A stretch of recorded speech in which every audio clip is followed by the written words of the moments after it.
rested. God damn it. Alright. Let's start this again. I'm chewing my beef from last dinner. Is pad thai. I haven't had pad thai in a long ass time. Religions claim to be non-disprovable.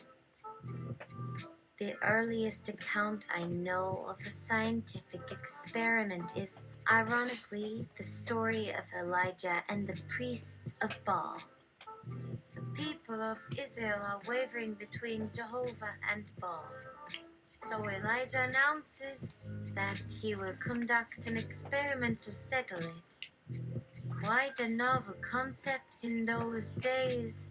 The priests of Baal will place their bull on an altar, and Elijah will place Jehovah's bull on an altar, but neither will be allowed to start the fire.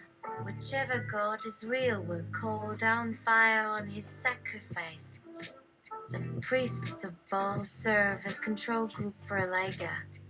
The same wooden fuel, the same bull, and the same priests making invocations, but to a false god. Then Elijah pours water on his altar, winning the experimental symmetry, but this was back in the early days, to signify deliberate acceptance of the burden of proof, like needing a 0.05 significance level. The fire comes down on Elijah's altar, which is the experimental observation. The watching people of Israel shout, "The Lord is God, hear review."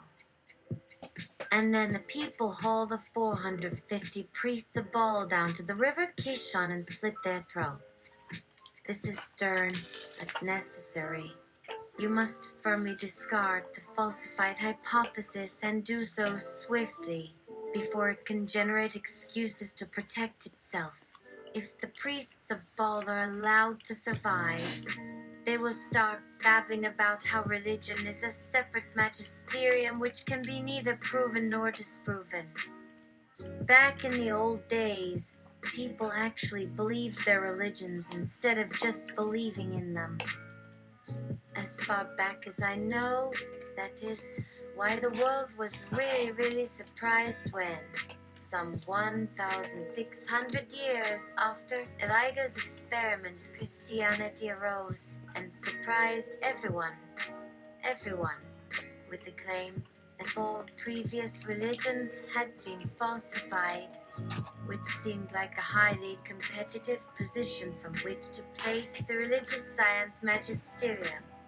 And so no one believed any religions any longer. Faced with that challenge, it has proven enormously helpful to religion to keep insisting that one religion is different. That religion is a magisterium.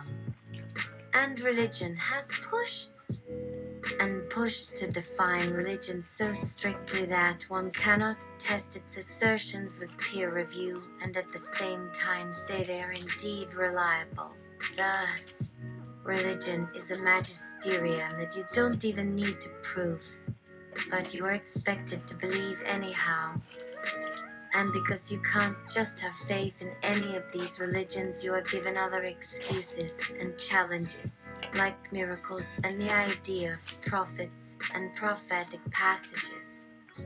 Perhaps all the previous religions are different in fact, but being one magisterium allows a religion to ignore all those old religions for being false, by arguing they weren't magisteria.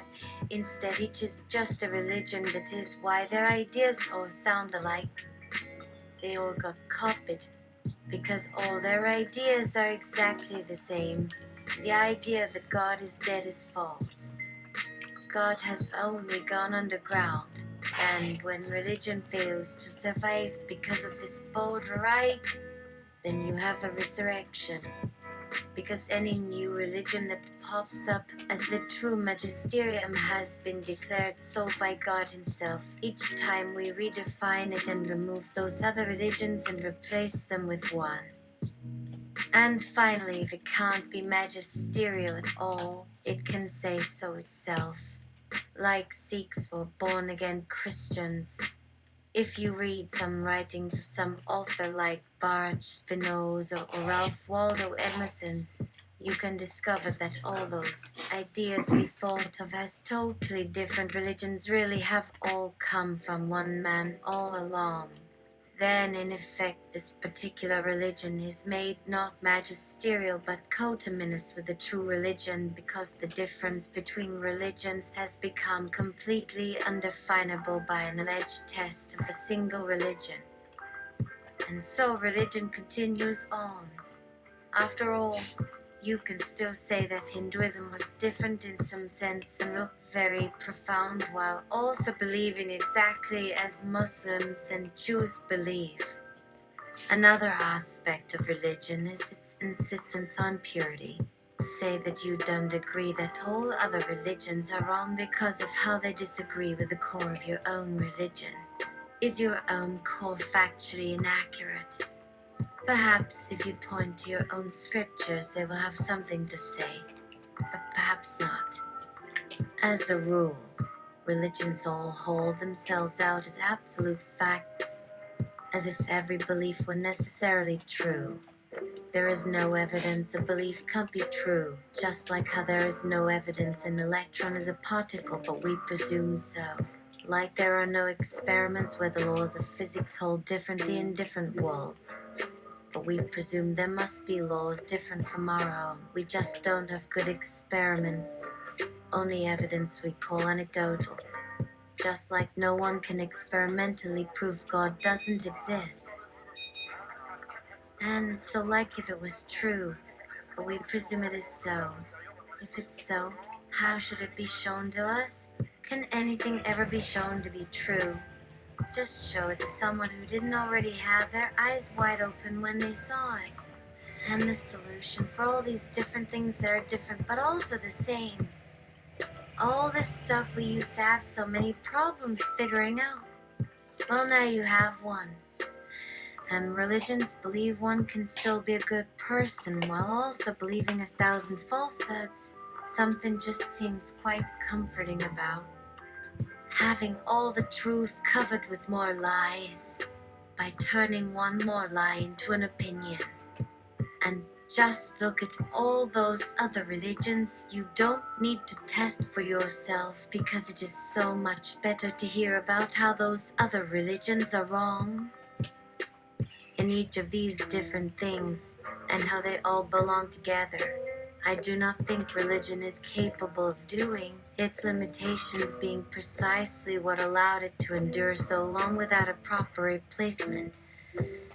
In a long history of mankind, there were many other types of systems and ideologies, and many of these went extinct very quickly.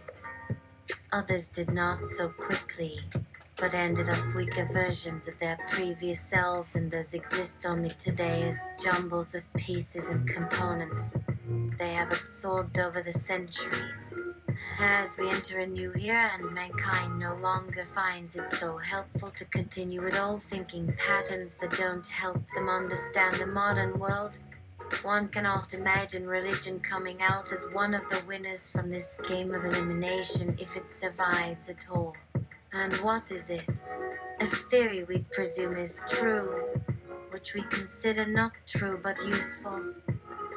That sounds much like any other hypothesis from science or philosophy. The belief in the utility of the theory helps determine the theory's retention. And now apparently we're going to be making a sequence that doesn't exist. So hold on. That one's coming up in a couple seconds.